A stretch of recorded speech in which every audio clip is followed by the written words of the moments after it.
Una producción de Dinamis Radio. Ruta 66. Un recorrido con José de Segovia por la cultura popular a la luz de los 66 libros que iluminan el camino de la vida.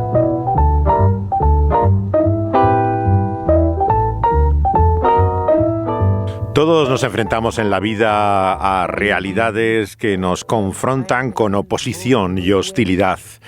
Y incluso vemos que el maestro más admirado y reconocido por todos a lo largo de la historia, Cristo Jesús mismo, se enfrentó a una increíble oposición.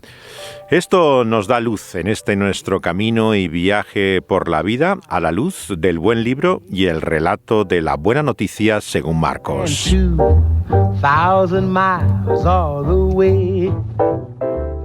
En los días de Jesús que nos narran los primeros capítulos del Evangelio según Marcos, vemos que había un sector, como hemos visto, de religiosos llamados fariseos, que preocupados por la ley, lo que defendían eran los valores tradicionales. Pero lo curioso del punto del que llegamos a esta historia es que se unen al partido opuesto, los herodianos, que apoyaban a Herodes, el más temido, sin lugar a dudas, de esos reyes corruptos que gobiernan Israel, representando al poder romano que ocupa el país. Vemos que los romanos habían llevado la cultura griega allá donde estaban. Su visión de la filosofía, el sexo, el cuerpo, la verdad, todo era llevado allá donde establecían su imperio greco-romano.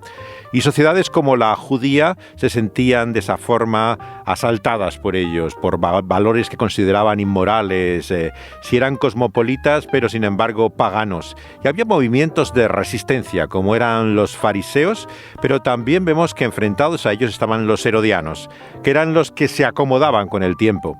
Eran las personas que tenían la actitud abierta, lo que podríamos llamar hoy un enfoque progresista por el cual mirar más adelante. Lo curioso del Evangelio es que ambos grupos se unen contra Jesús. En ese gran complot y conspiración, los dos extremos irreconciliables se ven unidos en esta misma oposición.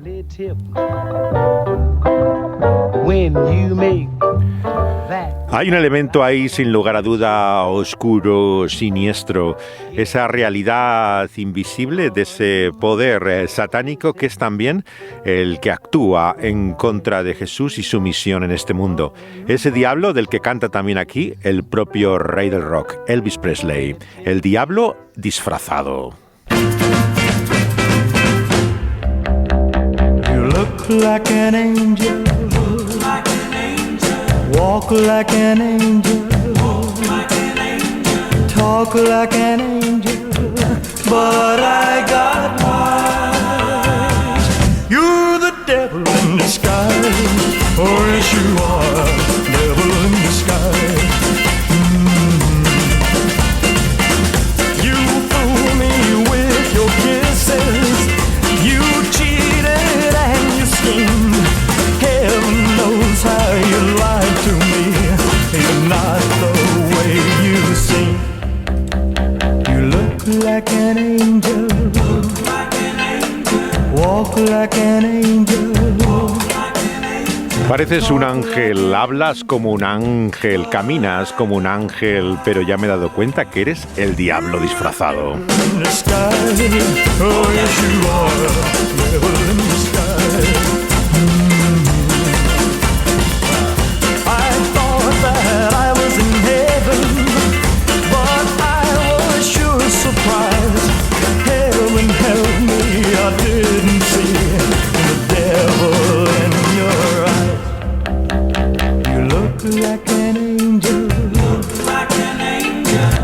Like an angel, talk like an angel, but I got wise. You're the devil in disguise, oh yes you are. 1963, el rey del rock Elvis, que venía precisamente de un contexto evangélico donde había una clara conciencia de que el diablo es un ángel disfrazado, pretende ser de luz cuando lo que trae son tinieblas.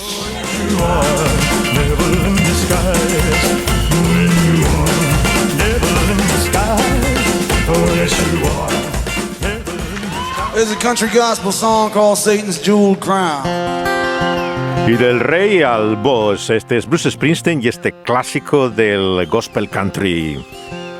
Satan Jeweled Crown, la corona enjollada de Satanás. Well, if I were a king, a ruler of nations, with diamonds and jewels profound, well, I'd rather walk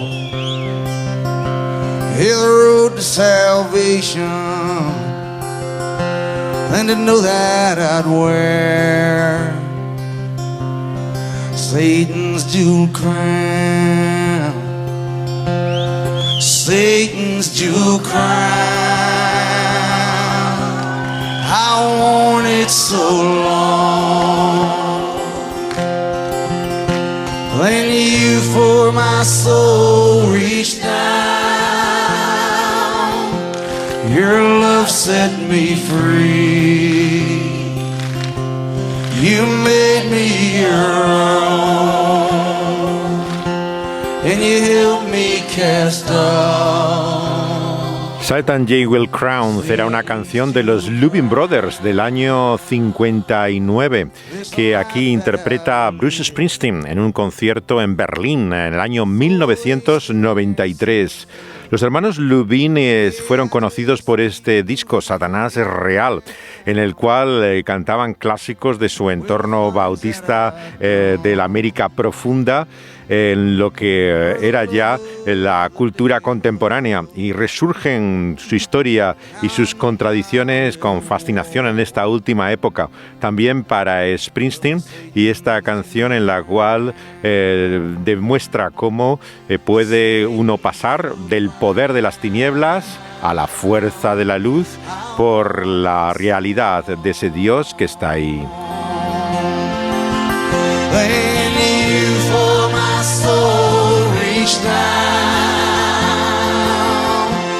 Your love set me free. You made me your own. And you helped me cast off. Tu amor me salvó, me liberó de ser una joya en la corona de Satanás. Cantaban los Louvin Brothers y aquí Springsteen. Porque el Evangelio nos muestra que no es moralismo ni relativismo, no es religión o irreligión, es el camino que nos lleva de la propia justificación a la liberación de Cristo Jesús. Es una buena noticia, nos dice Marcos, para el que se humilla y solamente rechaza al orgulloso. Los contemporáneos de Jesús, cuando le vieron y escucharon, decían que tenía a Belcebú, el príncipe de los demonios, y que por él echaba fuera también a los demonios, y que les hablaba de esa manera, engañándoles, siendo un instrumento de Satanás. Digan lo que digan, dice Larry Norman, a él no le podrán quitar la realidad del Señor y su poder en su vida. Take away my kids, take away my wife, take away my job, you can take away my life. You can take away my house, take away my Ford, but you can't take away the Lord. Now listen, Satan, you just can't take away the church or the Bible book unless you wanna waste your time. You better take a second look, 'cause you can't take away my shield, can't take away my sword, and you can't take away the Lord. Well, he made me and he saved me. Bye, bye, bye. And I follow after. Everywhere he leads there's peace and laughter. Laughing in the spirit, listen and you hear it. You can take away the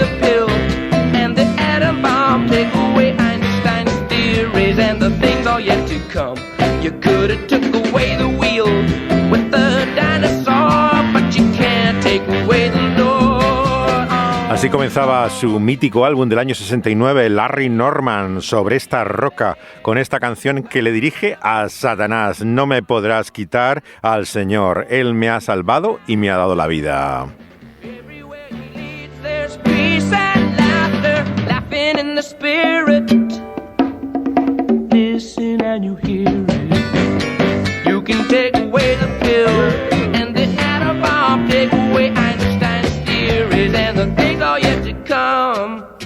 You could have took away the wheel with the dinosaur, but you can't take away the Lord. Nah, no, you'll never take away my sweet reward, 'cause you can't take away the Lord. En nombre de Jesús te rechazamos, Satanás, y te expulsamos de este lugar para seguir nuestro camino con la ayuda de Dios.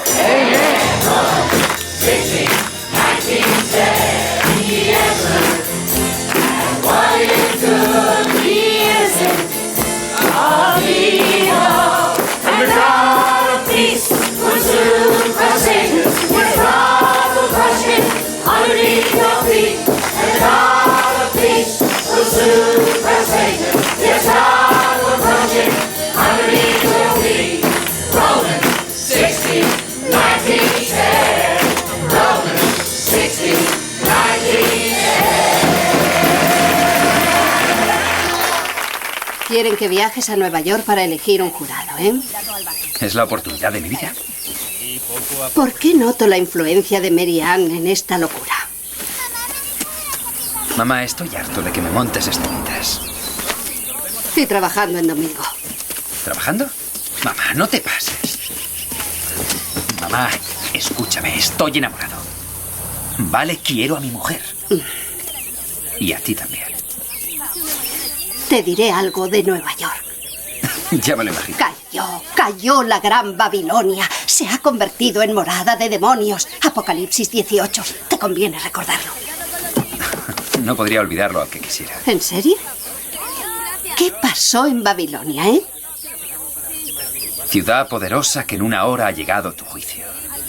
No lucirá en ti la luz de la lámpara nunca más. Deséame suerte. Suerte. Voy a echarte de menos. Así comienza realmente de atrapante la película que se conoce en español como Pactar con el Diablo. Su título original es El abogado del diablo. Es una película del año 97 que dirigió Taylor Hackford, que es un cineasta americano conocido también por su matrimonio con la actriz británica Helen Mirren, y que ha hecho películas tan intrigantes como esta del abogado del diablo. La historia, como pueden ver, comienza con un culto evangélico de carácter, parece, pentecostal, ¿no? En el cual se nos presenta esta madre cristiana que su hijo es un abogado y marcha a la Gran Manzana para iniciar una carrera prometedora. Pero su madre le advierte de los peligros de la gran ciudad, la Babilonia que hay detrás de Nueva York, con su realidad de seducción y poder oscuro. Es la maravillosa película que conocemos en castellano como Pactar con el Diablo. ¿Y tu madre? ¿Cómo es? Es hija de un predicador. Es dura. Trabaja en la misma fábrica desde que tengo uso de razón. Colabora con una parroquia, así que o está en misa o en la calle. Hacen muchas obras de caridad. Mirad que yo os envío como ovejas en medio de lobos. Eso dice ella. ¿Y eso no te ha influido? ¿La Biblia? ¿La iglesia? No, conseguí la condicional. Pude librarme por buen comportamiento. Hay un montón de posibles clientes allí abajo. ¿Estamos negociando? Siempre. ¿Puedo hacerle una pregunta? ¿Por qué necesitan un departamento criminalista? Nuestros clientes incumplen las leyes como el resto de la gente. Y estoy harto de recomendarles otros bufetes. Quiero defenderles. ¿Me está ofreciendo un puesto? Estoy pensándolo. Sé que tienes talento, lo sabía antes de que llegaras aquí. Es otra cosa lo que realmente me preocupa. ¿De qué se trata? La presión. La presión lo cambia todo. Algunas personas al límite responden, otras fallan. Puedes usar todo tu talento al instante, trabajar a contrarreloj y dormir tranquilo. ¿Cuándo hablamos de dinero? ¿Dinero? Sí, esa es la parte fácil. A esta parte de la Quinta Avenida la llaman Carnegie Hill. En el parque que hay al otro lado de la calle, del estanque, hay mucha gente haciendo footing. El Hospital Monte Sinaí está en esta misma calle. Hay colegios muy buenos. No creo que el señor Milton comprara este edificio por ese motivo, pero es un gran barrio para los críos. Y es impresionante. A piso más alto, mayores ingresos. Hasta llegar al director general, Eddie Barsoon, piso 16. Y el señor Milton, por supuesto, vive en la torre. Es la llegada a Nueva York de Kevin Lomax, este abogado defensor de Gainesville, Florida, que nunca ha perdido un caso. Nos lo presentan de esa manera, defendiendo también a un maestro de escuela contra una acusación de abuso de niños. Y él logra que le declaren absuelto de aquel juicio. Esa es la primera escena de esta historia, en la cual inmediatamente estamos en Manhattan, en medio de lo que es la Gran Manzana. En este edificio que pertenece al personaje de Pacino, que lleva el nombre de Milton, inspirado claramente por el autor de Paraíso Perdido, John Milton, el poeta puritano que describió la caída de las huestes angélicas de una forma que no encontramos siquiera tan claramente en la escritura descrita. Parece un cuadro como El infierno de Dante Alighieri o La leyenda de Fausto. Sin lugar a dudas, las influencias que hay detrás de esta obra en el novelista que la hizo, Andrew Neiderman, que es sin lugar a dudas su libro más conocido, en el año 90, que lleva el título del abogado del diablo y que cuenta esta fascinante historia sobre el enfrentamiento del ser humano ante el poder y la tentación de la oscuridad y del mal en nuestra vida. Alex Cullen ha sido acusado del asesinato de su esposa, de su hijastro y de una criada. ¿Cuándo ha ocurrido? Hace poco, esta noche. He enviado a Pam al centro para que arregle lo de la fianza. Van a acabar crucificándole. Voy a llamar a Maisel. No. Quiero que Kevin lleve el caso. Es una broma. Alexander Cullen en Manhattan por un triple asesinato y has dicho Kevin. ¡Ah! Estás borracho. Mira, conozco de sobra a los abogados defensores más curtidos de la ciudad. Y me quedo con Kevin. Está preparado. John, sé que tienes un gran ojo para el talento. Tú eres el maestro, pero verás, este caso no es el apropiado. Necesito tu apoyo. Mira, agradezco tu voto de confianza, pero puede que Eddie tenga razón. Ganaremos el caso. Es nuestro cliente. Comercial. Cliente comercial. Le conocemos mejor que él a sí mismo, incluso sus secretos más íntimos. Tenemos al mejor abogado defensor de la ciudad. No podemos perder. Bueno, díselo a Cullen. Kevin se lo dirá. La novela que hizo Andrew Neiderman en el año 90 pensó que era posible su adaptación cinematográfica. Él mismo se dirige a la Warner y le presenta esta historia. En primer lugar, designan a Joel Schumacher para hacer la película, con Brad Pitt de protagonista como el abogado defensor.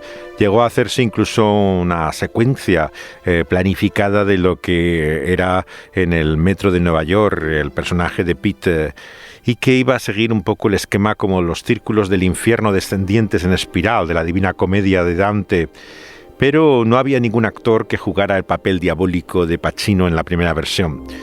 El problema que había en aquel entonces en la sociedad americana que se siente de trasfondo a esta historia es el famoso caso de O.J. Simpson, que había traído una enorme controversia sobre la manera en la cual funciona la maquinaria legal en este país, ¿no? Y estos abogados que efectivamente defenderían al diablo mismo con argumentos sin lugar a dudas de tecnicismos incomprensibles para el gran público.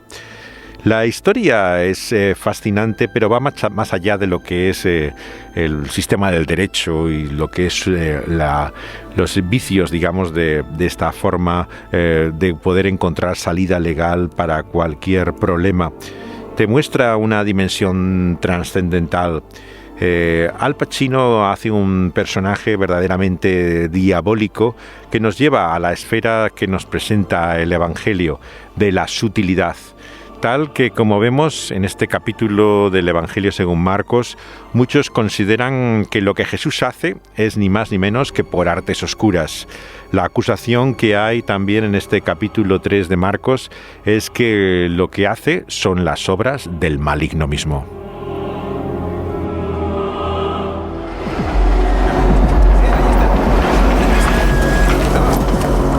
Kevin, ¿cómo va todo? ¿Crees que los mató él? Kevin, ¿qué se siente al llevar el caso más importante de Nueva York? Lomax, mira aquí, por favor. ¿Es verdad que vas a pedir la absolución? ¿A qué viene tanto revuelo? Sí, voy a hacerlo. caso ha disparado su popularidad. Bueno, reconozco que siempre le ha gustado chupar cámara. Lo siento, señor Lomax. No importa. ¿Cómo ha ido, señora Lomax? ¿Ha disfrutado de la cena? Oh, la verdad es que sí. ¿Tiene hambre? Oh, no, señora, gracias. Bienvenida a Babilonia, mamá. Hablando del diablo. Estaba contándoles lo del caso Moyes. ¿Ah, sí? ¿Es tu madre? Sí, mamá, te presento a John Milton. Alice Lomax. Es un placer conocerla. Lo mismo digo. Marian, estás guapísima. Gracias.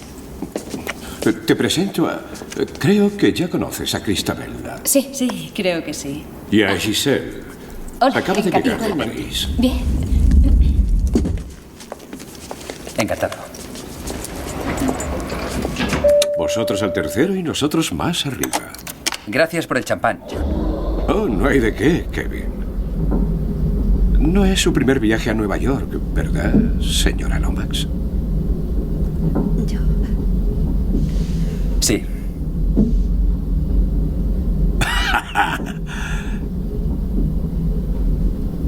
Ha hecho un trabajo excelente criando a su hijo, señora Lomax. Y seguro que no ha sido fácil. No. Mamá, hemos llegado. Sí. Buenas noches. Buenas noches. Buenas noches. Buenas noches, Mary. Buenas noches. Adiós. Kevin, espera. ¿Qué tal lo de Cullen? ¿Cómo va? ¿Todo controlado? Es una historia muy larga. Oh, sube y adelántame algo. ¿Ahora? Mejor mañana. Es la tentación diabólica del personaje de Pacino, que recuerda en ese sentido, como dice el director, al mito de Fausto. Pacino sugirió también a Robert Redford o Sean Connery para el papel que hace Keanu Reeves, que había hecho un actioner, una película típicamente de acción de los 90, Speed en aquel entonces, o Reacción en cadena también, pero no parecía el actor más apropiado para esto. La explicación fue básicamente económica. Él tenía un salario bastante menor que los que había sugerido Pacino, Redford y Connery.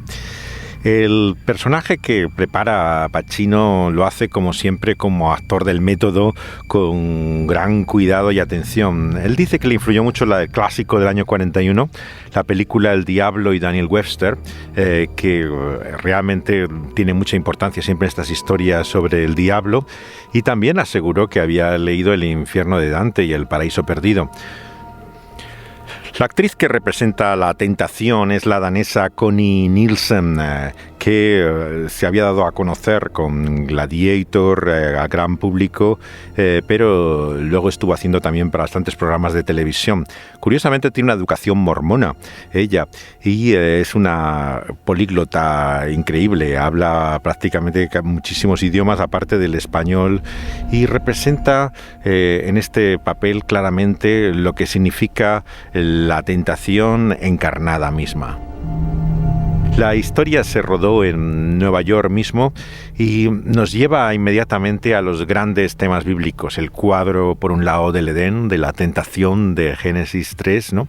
Y al mismo tiempo la tentación de Jesús mismo en el desierto. Aquí acaba de llegar su madre, que se la presenta como una evangélica, hoy dirían fundamentalista, ¿no? Por su carácter bíblico y fiel al testimonio de Jesús, que inmediatamente capta como por una percepción espiritual la realidad de lo que está pasando.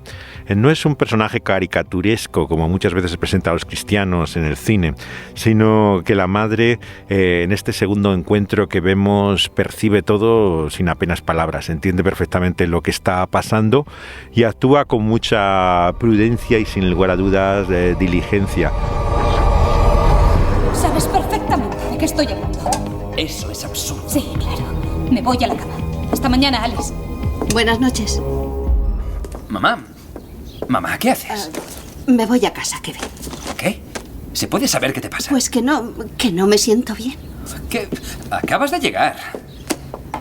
Y a mí acaban de darme una patada en primera plana. Me voy pitando. Ya hablaremos, ¿vale?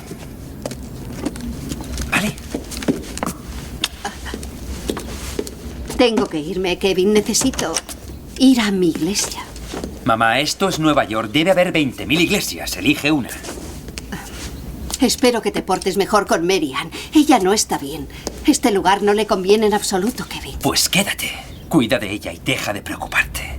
Ayúdame. Si no te importa, la llevaré a casa. Vive aquí. ¿Entendido? Esta es su casa. No pienso volver a Gatesville. Esto es increíble. Ancha es la puerta y espacioso el camino que lleva a la tentación. No estoy de humor para sermones. Me voy a trabajar. Tú haz lo que quieras. En el pasaje que estamos analizando del Evangelio, en el capítulo 3 de Marcos, vemos en ese ataque de los fariseos contra Jesús algo realmente demoníaco. Hay una y otra vez referencias al poder de la oscuridad presente detrás de tanta hostilidad. Ese antagonismo tan claro se engaña como hace el diablo, como ángel de luz se presenta. Son personas, como dice Isaías, que sirven a Dios con sus labios, pero sus corazones están lejos de Él. Ellos cometen un doble error. Por un lado, tienen una visión equivocada de Dios y por lo tanto inadecuada acerca del pecado. Pero en segundo lugar, no ven el mal que hay en su propio corazón, el egocentrismo, la perversidad que es con la que conecta la tentación y nos lleva finalmente en ese camino del mal. Se unen así con las fuerzas herodianas de los que apoyan la ocupación romana en esa ya no abierta hostilidad, sino literalmente complot y conspiración para la muerte de Jesús. Vemos cómo la presencia de espíritus diabólicos también en el versículo 11 de este capítulo 3 de Marcos. Vemos que se presentan frente a él aquellos que están poseídos y claman: tú eres el Hijo de Dios. Pero Jesús les silencia. ¿Por qué? ¿Cómo encontramos en el Evangelio con frecuencia estas expresiones acallando lo que era una confesión verdadera de los diablos? Es un grito de desesperación, no de fe, de personas que están dominadas como el personaje de Reeves por este poder oscuro y que Jesús quiere no solamente reprimir, sino mostrar su poder extraordinario. Cuando conforma el grupo de los 12 que están con él y van a proclamar la venida de su reino que va a acabar con el poder de las tinieblas, dice en el versículo 15 que les da también la autoridad para echar y expulsar esos espíritus malignos. Hay como una hostilidad permanente entre ese reino de Cristo y el reino de la oscuridad. Y todo el Evangelio podríamos decir que gira en torno a esa destrucción de las obras del diablo. La vanidad es sin duda mi pecado favorito. Kevin es el más básico. Narcisismo, la droga más natural. Escucha, no es que no te importase Merian, Kevin. Es que demostraste estar algo más interesado por otra persona. Tú mismo.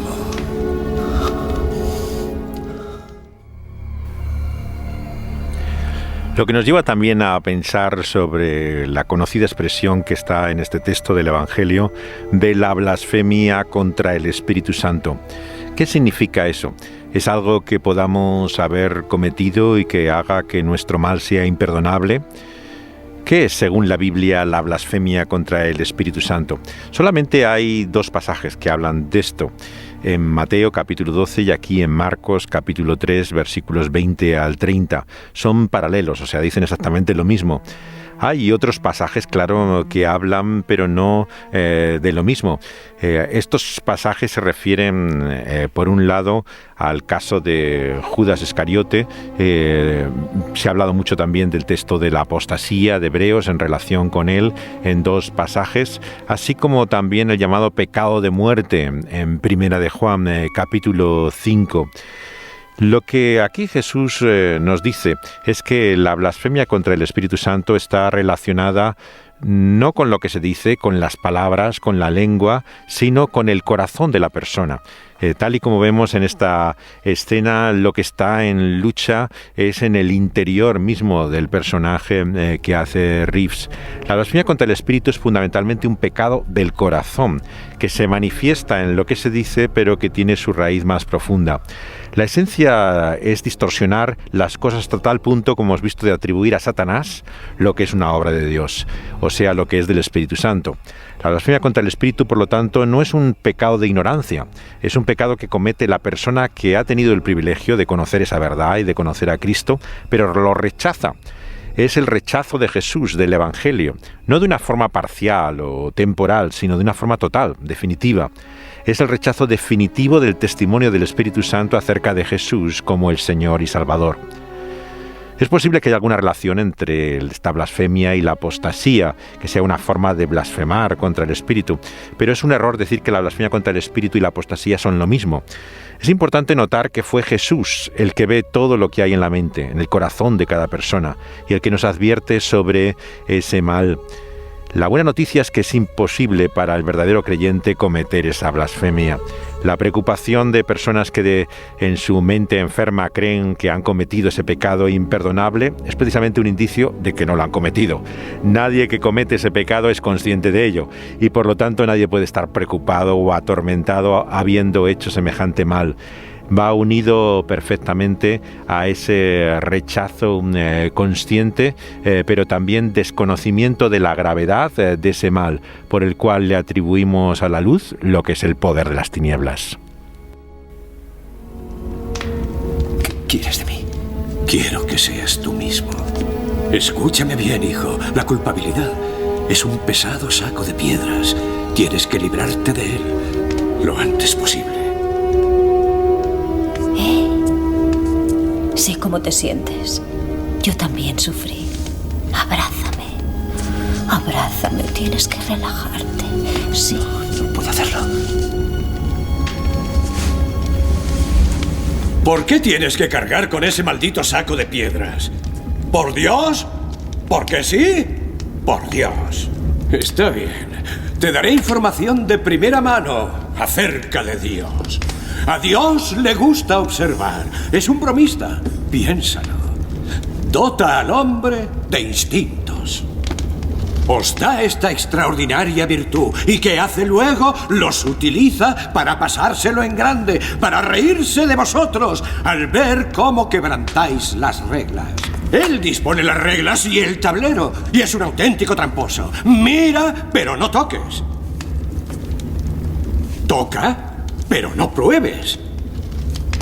Prueba, pero no saborees. Y mientras os lleva como marionetas de un lado a otro, ¿qué hace él? Se parte el culo de risa. Es un payaso. Es un sádico. Es el peor casero del mundo. ¿Y adoráis eso? ¡Nunca! Mejor reinar en el infierno que servir en el cielo, ¿verdad? ¿Por qué no? Yo tengo los pies sobre el mundo desde que comenzó este juego. He alimentado todas las sensaciones que el hombre ha querido experimentar. Siempre me he ocupado de lo que quería y nunca le he juzgado. ¿Por qué? Porque nunca le he rechazado. A pesar de todas sus imperfecciones, soy un devoto del hombre. Soy un humanista. Puede que el último humanista. ¿Quién en su sano juicio, Kevin, podría atreverse a negar que el siglo XX ha sido mío por completo? ¡Todo mío, Kevin! ¡Todo mío! ¡Mío! Es el tremendo y conocido monólogo del personaje de Pacino, magistralmente doblado aquí por Javier Dotú, probablemente el actor de doblaje más prestigioso que hay ahora mismo en la escena española. Es un eco y resonancia de Génesis 3. Por un lado, vemos como el diablo se presenta como el tentador, aquel que nos da un cuadro absolutamente distorsionado de Dios. Es un sádico cósmico que se complace en poner prohibiciones, limitaciones y restricciones a tu vida y que encuentra su disfrute sádico precisamente en amargarte la vida. Es alguien, en definitiva, que no es bueno, en quien no puedes confiar. En segundo lugar, como hace el diablo en la tentación del Edén, lo que se confiesa es como el mayor humanista. El último dice que queda ya. Alguien que en su amor por el ser humano confía en él. Tiene puesta toda su creencia en el potencial que tiene la humanidad, en su libertad e iniciativa para llegar a ser como Dios mismo. Esta es también la tentación diabólica, la autoconfianza en la cual uno pierde toda perspectiva, se olvida que es una criatura y actúa como si fuera el creador. En este tremendo monólogo de Pacino vemos cómo verdaderamente también la historia que hay detrás de los acontecimientos nos muestra cómo el poder de la luz se enfrenta a un engaño, al de las tinieblas. Como solemos hacer al comentar las películas, no queremos caer en el spoiler de destripar el final de la historia, pero como pueden imaginar, tiene que ver también con parentescos. Y es así como acaba también el capítulo 3 del Evangelio de Marcos. Nos muestra cómo la verdadera familia que debemos buscar es la espiritual. Esa familia que a Jesús le presentan como su madre y sus hermanos, él dice que la que verdaderamente le importa es la que hace la voluntad de Dios. Estas tremendas palabras de Jesús al final de este capítulo 3 de Marcos nos muestran hasta qué punto es más importante lo que somos para Dios que lo que podemos ser por pertenencia natural a nuestra propia familia en la carne. Cómo es el mayor privilegio llegar a ser un hijo de Dios, encontrar precisamente en Cristo Jesús aquel que ha vencido a las tinieblas, nuestro hermano mayor, y por medio de la fe ser adoptado a su familia. Haciendo su voluntad, estamos de esa forma emparentados con aquel que tiene finalmente la última palabra, porque el poder de la oscuridad caerá. Como en la canción de el grupo Uncle Tupelo, la banda de country alternativo que tenía Jeff Tweedy antes de formar Wilco, nos dice, su reino finalmente se derrumbará. Este tema tradicional fue grabado por Robert Plant, como hemos escuchado en alguna otra ocasión en nuestro programa, junto con su banda del gozo, The Band of Joy, en el 2010.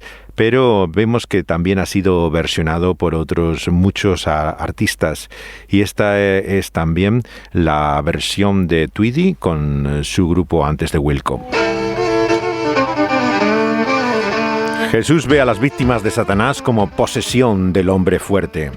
han de ser tomadas de sus manos y restauradas a su propietario al que pertenecen para recibir su dignidad. Por lo tanto, entra en la casa de ese hombre fuerte, le ata y toma posesión de sus bienes. Eso es lo que Jesús viene a hacer, destruir al hombre fuerte, Satanás, entrar en su casa, en la del príncipe de este mundo, y liberar a los que tiene cautivos.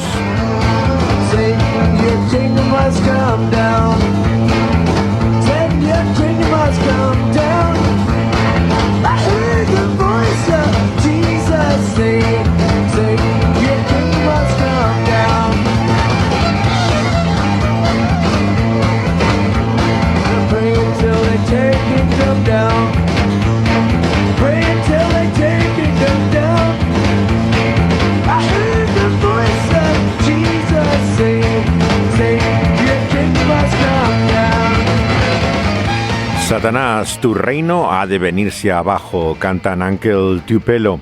Y Cristo lo hace por medio de su cruz y su resurrección. Es así como vence a Satanás y libera a todos aquellos que están por él cautivos.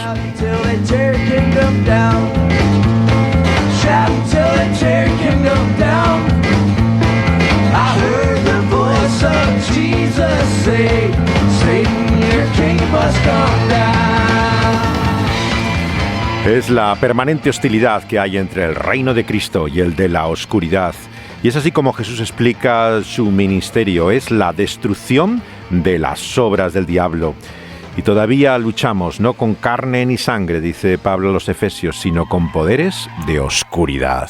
Well, I pledge my head to heaven for the gospel, and I ask no man on earth to fill my needs. Like the sparrow up above, I am enveloped in his love, and I trust him like those little ones he feeds. Well, I pledge my wife to heaven for the gospel, though our love each passing day just seems to grow. As I told her when we wed, I'd surely rather be found dead than to love her more than the one who saved my soul.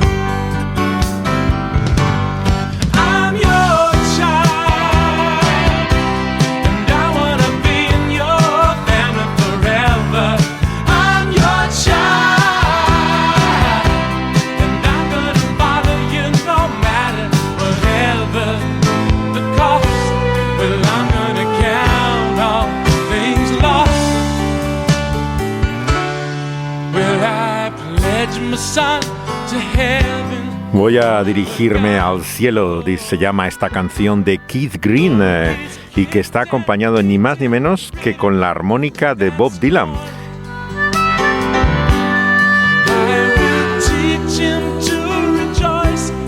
Se llama I Pledge My Head to Heaven y está en su disco del año 80, Así que quieres volver a Egipto, un álbum que regalaba con un donativo. Yo lo recibí todo ovalado del barco en el que vino de América, pero sin pedir nada a cambio, y nada menos que con la armónica de Dylan acompañándole.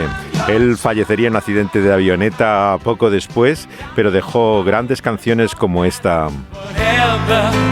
The cost, well, I'm gonna count all things lost. Oh, no matter whatever the cost, well, I'm gonna count all things lost. Well, I've had the chance to gain. Quiero llevar a mi familia al cielo, canta Keith Green en esta canción casi en premonición de lo que iba a ser su pronta muerte, acompañado ni más ni menos que con Dylan a la armónica.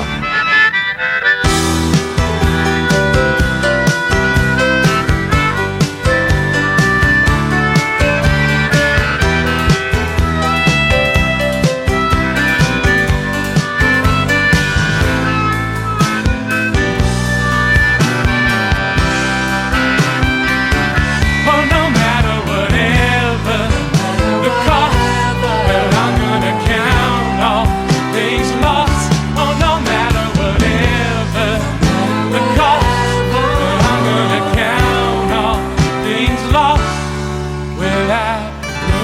sun.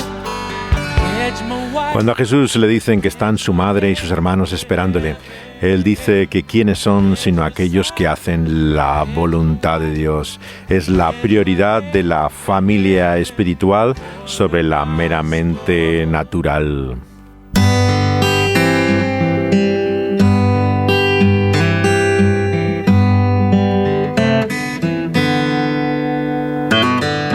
Father, you are older than me, and in many ways you are wise. But all of my life it's hurt to see the sadness in your eyes.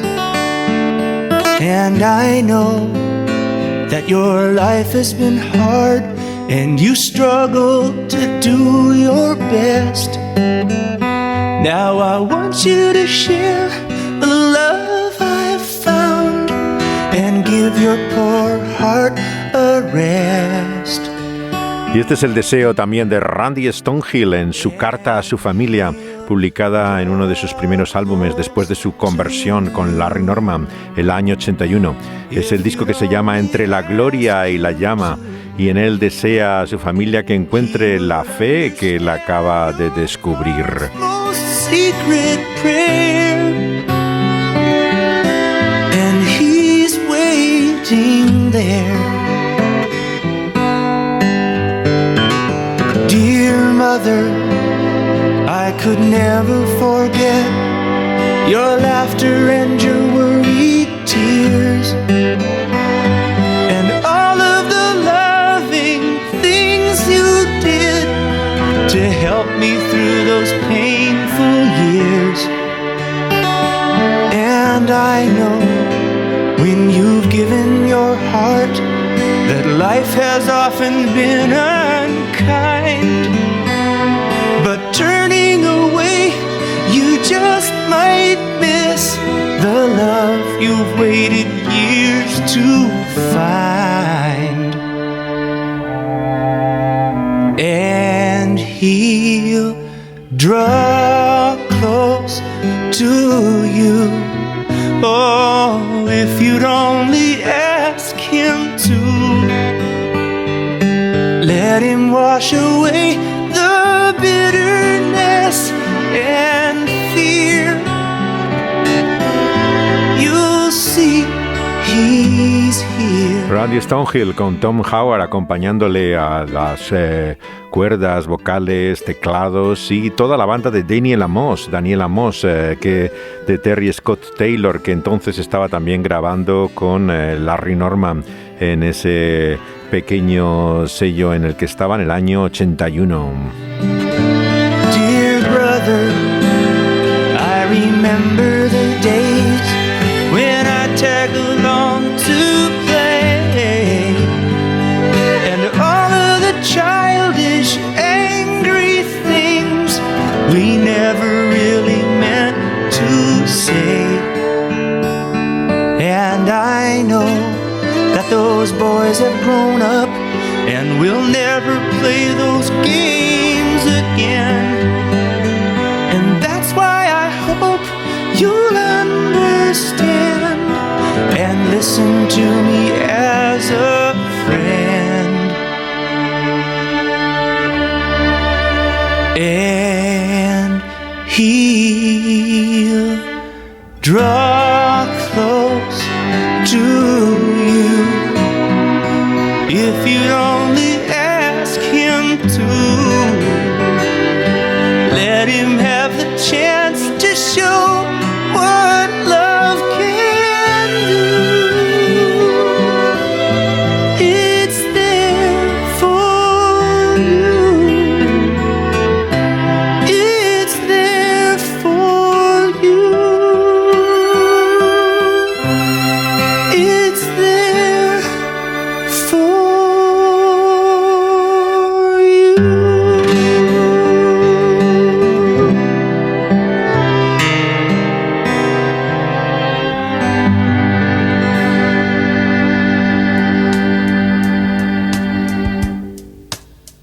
Yeah, it could be a little louder.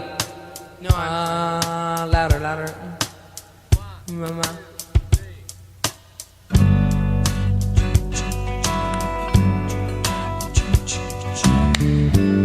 Y es la voz de Larry Norman en el descarte de una de las grabaciones de su mítico disco para Capitol, que apareció en un CD del álbum hace tanto tiempo en el huerto, en el Edén.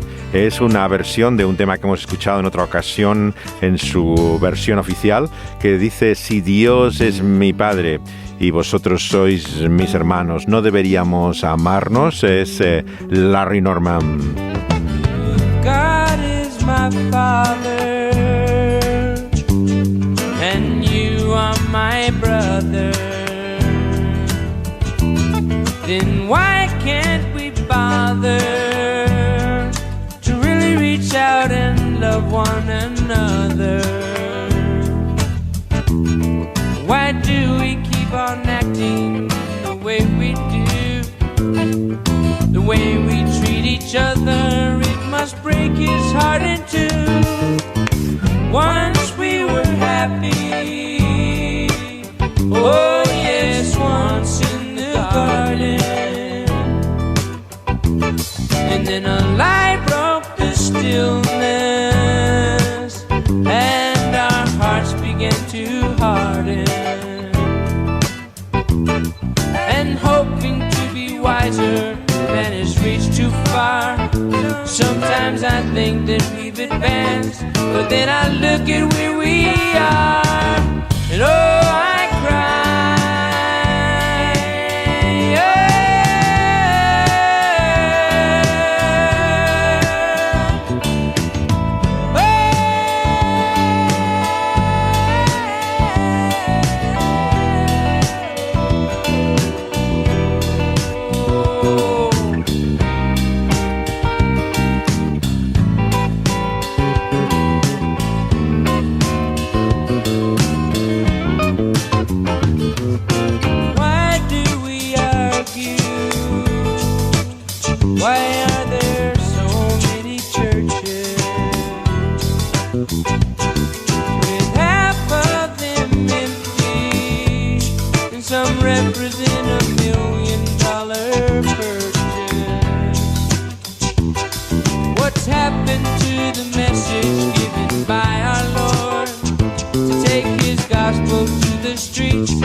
Una versión muy diferente de la canción Si Dios es mi padre, que fue desechada por el estudio. Era la Metro, que tenía una versión discográfica también, la Metro Goldwyn Mayer entonces, y le pareció demasiada cristiana la canción y la dejó fuera. En ella lo que hay era una respuesta a las muchas críticas que recibía precisamente Larry Norman por parte de cristianos. Sin embargo, lleva a la creación, al origen y cómo al principio todo era distinto. Es una trilogía realmente de 3 álbumes que comienza con la creación, la caída y la redención, que es probablemente la obra magistral que hizo Larry Norman. Por su portada no pudo ser distribuida en las tiendas cristianas porque insistió Larry en aparecer desnudo en la portada, aunque en un montaje visual en el que no se le distingue claramente su cuerpo, pero ya era bastante para que fuera rechazado también una vez más, y sin duda que había mucho de provocación siempre en él, en este tipo de cosas, ¿no? Pero es una canción incluso a ritmo de calipso maravillosa. And you are my brother. Then why can't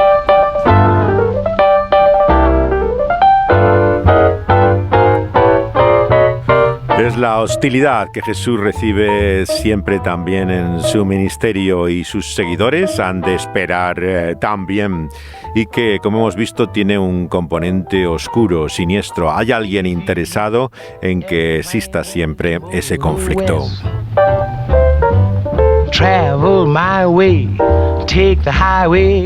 Seguiremos en nuestro viaje por la vida a la luz de este buen libro, entrando ya en el siguiente capítulo de esta buena noticia según Marcos. It winds from Chicago to LA. Volveremos a las parábolas, las historias sorprendentes de Jesús, y una de las más conocidas al comenzar el siguiente capítulo de este Evangelio según Marcos. Now you go through St. Louis, Joplin, Missouri. Pueden oír los siguientes programas, pero también los anteriores en forma de podcast, donde son subidos una vez que son emitidos en vivo. Están en plataformas como SoundCloud, donde los pueden hallar por medio de Dynamis Radio, El Pulso de la Vida, así como también en iVoox, y están también en la más conocida y popular internacionalmente de Spotify, así como acaban también de subirse a YouTube algunos de ellos. Pueden oír desde el principio de este buen libro toda esta larga serie de programas en torno a este viaje por la Ruta 66. Dani Panduro está al volante y el control del sonido, y José de Segovia les acompaña con sus comentarios, que esperamos que sigan también en nuestro próximo programa. Dani Panduro está al volante y controlando el sonido, y José de Segovia les acompaña con sus comentarios. Reciban nuestros saludos, abrazos, besos, algunos de ellos combinados o por separado. Hasta la próxima vez. To this timely tip.